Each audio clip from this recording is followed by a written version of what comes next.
Hello, voilà, je vous retrouve quelques jours plus tard, bien quelques jours plus tard, donc je dirais une bonne semaine après ce que vous venez de voir. Et voilà, il y a du nouveau au niveau des travaux.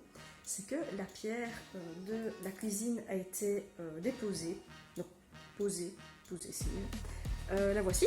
Donc c'est un granit. Je vous montre un petit peu, faites pas attention au bazar. Étant donné qu'on est encore en plein travaux, c'est pas évident de rester ordonné et propre, donc c'est vraiment pas facile. Donc voilà, vous pouvez voir toutes les petites paillettes et ça donne encore mieux vraiment une fois que l'éclairage est allumé. Je sais pas si vous pouvez bien voir, mais en vrai ça brille, hein. Franchement c'est super beau, c'est très très joli et j'adore. Franchement, ça finit vraiment la cuisine. Et voilà, il reste encore la crédence à faire. Il nous manque au niveau de la crédence aussi 10 cm de granit. Donc ça sera posé fin de semaine normalement. Et ensuite, bon voilà, on va devoir voir un petit peu ce qu'on va ajouter au niveau de la crédence. Donc on ne sait pas encore si ce seront des carrelages, normalement oui. On ne sait pas encore la taille ni la couleur, on n'a vraiment aucune idée. Donc voilà, ça c'est vraiment au niveau de la cuisine pour le moment, ça ça avance très bien. On a retiré d'ailleurs les protections bleues, comme ça vous voyez que la cuisine est bel et bien blanche. Voilà, et il y a deux endroits où nous avons laissé le plastique bleu. C'est tout simplement parce que donc la niche, il va falloir la retirer, enfin changer en tout cas ce meuble là, étant donné qu'il est abîmé juste en dessous. Et de ce côté, donc là aussi, oui, il faut aspirer tout en dessous parce que voilà, il y a de quoi faire. Et là, la porte doit être changée parce qu'elle doit avoir une limitation normalement, comment dire, tiroir. Alors que c'est une chose qui n'était pas voulue à la base. En fait, la commande a été faite chez Hugo. Et dès le départ, on ne voulait pas d'imitation tiroir. Donc là où il y a des tiroirs, évidemment, bon là, c'est inévitable. Mais là où il n'y en a pas, on souhaitait vraiment qu'il n'y ait pas cette continuité. Et malheureusement, on a reçu la cuisine comme ça. Donc on s'est dit que tant pis, que ça allait rester comme ça, c'est pas grave. Et ce qui n'était pas bon, je sais plus si ça je vous en avais déjà parlé, c'était les poignées. Mais étant donné que le pan de travail est noir, on a décidé de les laisser aussi. Tant pis. Voilà, donc il y a quelques petits trucs quand même qui sont vraiment, je dirais, embêtants. Donc là, la commande a été faite et voilà, c'est vraiment à changer. Donc voilà, ça c'est tout au niveau de la cuisine. Alors voilà, je vais vous montrer un peu le bureau. Ça ne zoome toujours pas autant parce qu'il est toujours vide. Enfin, il y a quelques petites planches par-ci par-là et de quoi faire, de quoi monter les armoires. Voilà. Donc on a les étagères Billy qui sont ici, qu'il faut remonter. Mais on ne sait pas très bien ce qu'on va faire de cette pièce, donc on va vraiment garder cette pièce donc, en tant que bureau. Maintenant on ne sait pas si je vais vraiment reprendre cette pièce là pour moi à l'avenir ou si je m'installe à l'étage, parce qu'à l'étage, donc la pièce arrière qui va être scindée, donc évoluer à devenir une chambre d'enfant pour notre petit garçon et un bureau. Mais normalement je pense que ce sera le contraire qui se fera, c'est que je vais rester dans cette pièce. Donc ça c'est à long terme et mon mari aura sa pièce à l'étage. Je pense que ce sera comme ça qu'on va faire. Et la peinture a été mise et j'adore. Ça veut bien s'habiller.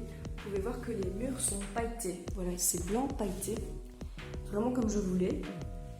Avec l'éclairage en effet ça fait pas le même effet. Attends, je vais essayer de vous montrer un petit peu si on voit les paillettes. Voilà les paillettes. C'est vraiment magnifique. C'est très très beau, très joli. J'avais vraiment envie de ce genre de mur pailleté. Je trouve ça vraiment très beau.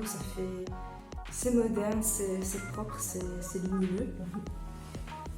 Voilà, ça c'est vraiment très très beau. Et ce que j'ai oublié de vous dire, c'est que dans la cuisine, il y a la petite fenêtre qui a été changée aussi. C'est un marbre. Le classique, hein, parce que c'est nettement plus beau que s'il y avait avant. Avant c'était une plaque rouge. Et voilà. On a une cuisine moderne, blanche. L'idéal c'était de changer tout ça et de mettre quelque chose de plus joli. Donc voilà, et maintenant je vais un peu vous montrer au niveau du living, en fait ce qui a été fait dans la cuisine, mais à cet endroit-ci. Donc je vais vous montrer un peu ça. Donc voilà, ici c'est toujours en cours, donc c'est la même pierre qu'il y a dans la cuisine, qu'il y aura aussi au niveau de la rotonde, parce que pour l'instant la rotonde, voilà, c'est toujours en cours, vous pouvez le voir ici. Et donc voilà, donc ça c'est la même chose que nous avons par là, avec le mur pailleté. Donc ici, comme je vous ai expliqué, toute la pièce aussi va être blanche avec, avec des paillettes. Et les radiateurs ont été aussi repeints, comme ça fait beaucoup plus propre. Donc les anciens propriétaires avaient des chiens et les radiateurs n'étaient pas très... Voilà, hein. Je ne vais pas rentrer dans les détails, mais bon, il ne valait mieux pas filmer ce qui est sorti de là quand c'était passé au Karcher en tout cas. Donc voilà, je me suis dit, je vais peut-être vous montrer un petit peu ce que j'avais reçu. J'ai reçu une commande que j'ai faite il y a maintenant 2 jours sur Amazon. Et je me suis dit, c'était peut-être sympa de vous montrer un peu ce que j'ai reçu. Voilà, c'est un petit sujet de vidéo. Je me suis dit, pourquoi pas vous la montrer. Voilà, donc faites pas attention au vasage derrière moi, évidemment. Comme je vous dis, en travaux, on ne sait pas faire autrement. Et si vous entendez gazouiller ou autre, c'est mon petit boulot qui est juste en face de moi. Donc voilà, il est en train de s'amuser avec sa chaise haute. Et voilà, comme ça accompagne un petit peu dans la vidéo. Donc j'ai déjà ouvert le carton. Je vais vous montrer un peu ce que j'ai reçu. Donc tout d'abord, c'est pour un petit garçon. C'est un peu une 2, une 3. C'est un porte-bébé que j'ai découvert chez Orchestra. Et en fait, je cherchais un porte-bébé parce que si vous avez déjà vu dans les images juste avant, j'ai un porte-bébé, donc une écharpe de portage. Et ici, j'avais envie de faire quelque chose de plus pratique. Donc, lorsque je suis de sortie ou autre, plutôt que de sortir l'écharpe, qui est quand même relativement encombrante, j'avais envie d'acheter un porte-bébé nettement plus pratique. Et quand je suis allée chez Orchestra, j'ai remarqué qu'ils vendaient donc, ce porte-bébé, mais à 40 €. Et quand je suis rentrée, j'ai regardé un petit peu s'il y avait moyen d'avoir moins cher sur un autre site. Et je suis tombée sur Amazon qui faisait le porte-bébé à 25 € si je ne me trompe pas. Donc, je vais vous montrer ça.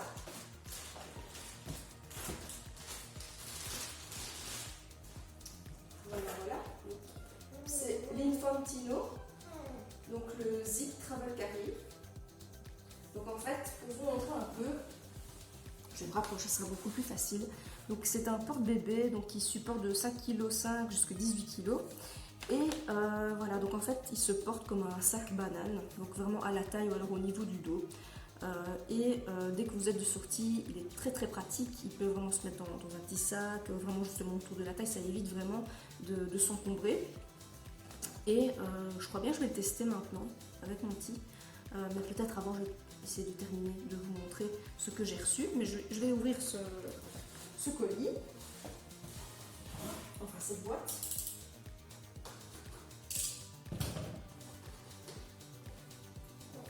S'il veut bien.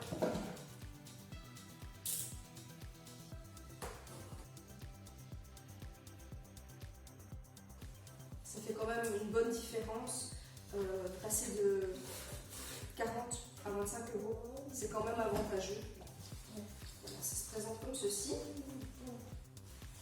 Donc je vais un peu vous montrer donc, au niveau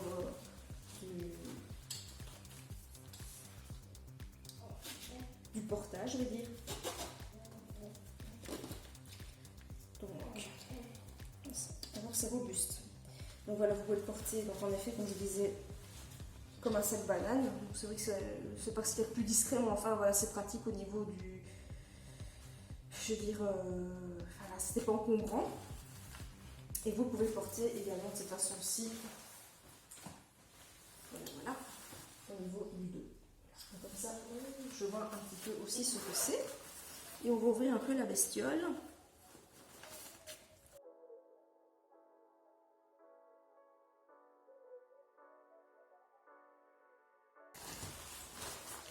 Voilà, donc vous avez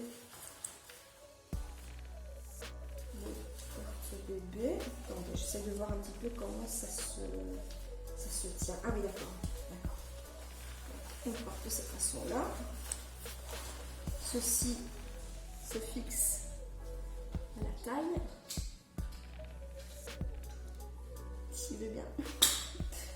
savez régler évidemment. Et vous savez également régler au niveau des cendres, au niveau du dos, etc. etc. Donc voilà, vous n'avez plus qu'à glisser le bébé, mais je vais quand même regarder comment faire. Donc je pense que voilà, il y a un écart, et j'imagine qu'il faut le mettre juste à cet endroit-là, évidemment, mais je vais dire, ça m'étonnerait fortement que ce soit de ce côté, vous voyez, donc j'imagine que c'est entre les bretelles. Mais je vais vérifier ça et je vous montrerai un peu ce que ça donne à la caméra. Alors ensuite, donc j'ai reçu un repousse cuticule et un coupe cuticule, parce que je pense que j'ai perdu le mien, enfin plutôt que j'ai dû le jeter sans faire attention, et du coup j'en ai pu retrouver et il était bien pratique, et j'ai dû en racheter un. Je vais un peu vous montrer à quoi ça ressemble. Je vais vous montrer, ah voilà, ah magnifique, le repousse cuticule et le coupe cuticule. Je vais carrément les retirer de leur plastique, ce sera beaucoup plus facile. Et de toute façon, je pourrais l'ajouter à ma valise esthétique.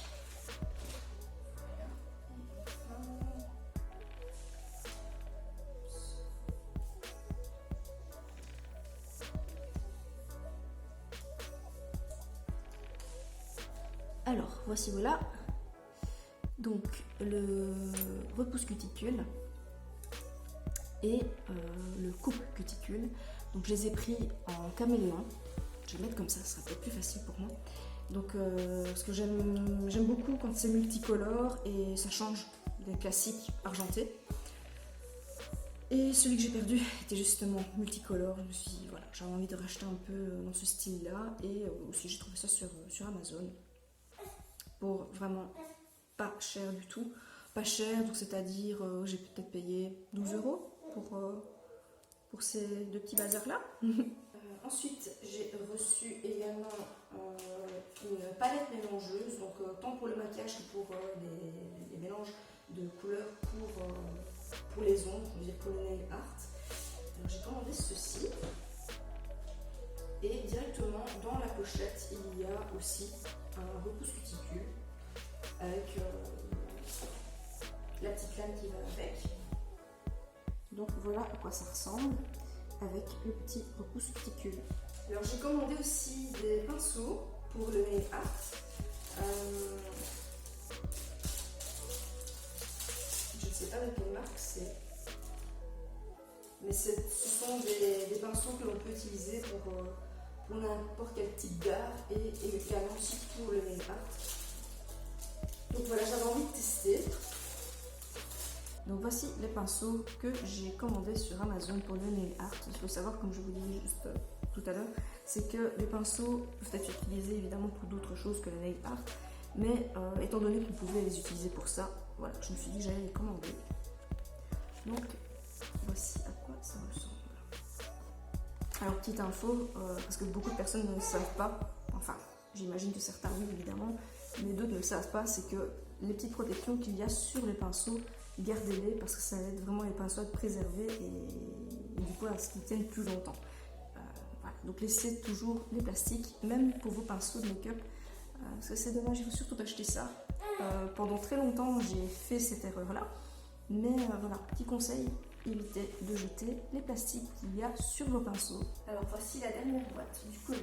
C'est une ponceuse électrique pour les ongles. Pourquoi j'ai commandé ça? Tout simplement parce que ça va faire 3 ans que j'ai fait une formation de prothésiste ongulaire.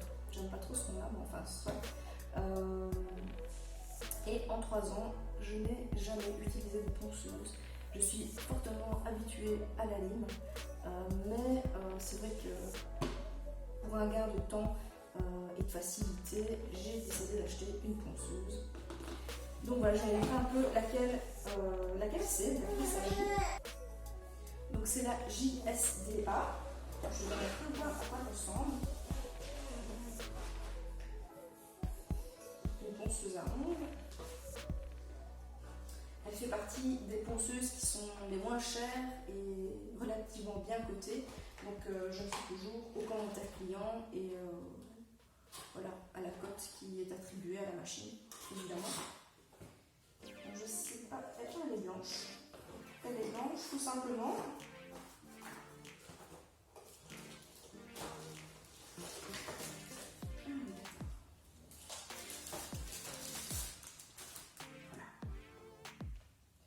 JD 400. Voilà, donc elle est vraiment très simple. Voilà, c'est dur, mais c'est une question d'habitude parce que c'est vraiment la première fois pour moi que je vais utiliser une ponceuse. Mais il paraît que lorsque l'on est habitué à la lime, voilà, la ponceuse en faisant doucement, il y a moyen de pouvoir l'utiliser. Et j'ai eu une minute, il n'avait pas pleuré. Alors qu'il a été changé, il a mangé, il a tout ce qu'il faut. Donc voilà, elle est relativement simple. Donc vous avez de quoi l'allumer évidemment. Vous savez choisir dans quel sens elle peut faire sa rotation. Et vous savez choisir l'intensité, mais évidemment ce qui est préférable en tout cas quand on n'est pas habitué et aussi par sécurité, c'est d'utiliser vraiment au minimum du minimum. Voilà, on va vous éviter les risques de blessures. Ça fait très années 80 je trouve, le style comme ça. Il ne manquerait plus qu'ils en vendent avec le contour orange comme ça. Ça fait vraiment très années 80. Et ensuite je vais vous montrer également la ponceuse en elle-même, enfin la ponceuse. C'est vraiment le boîtier et un petit carton pour là.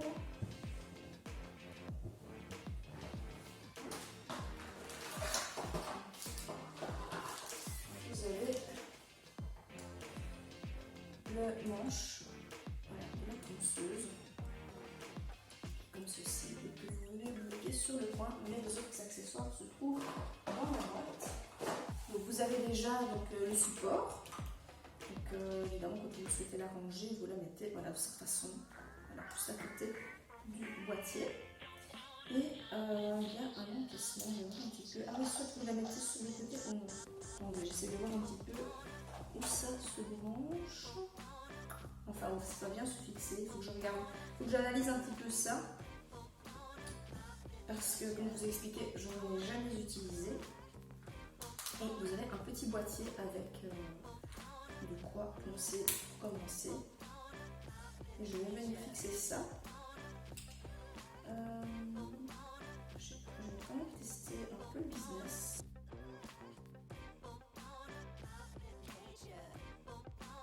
Donc voilà, malheureusement je ne sais pas vous montrer là maintenant tout de suite l'essai du portage avec mon petit parce qu'il dort, donc je vous mettrai les images en fin de vidéo.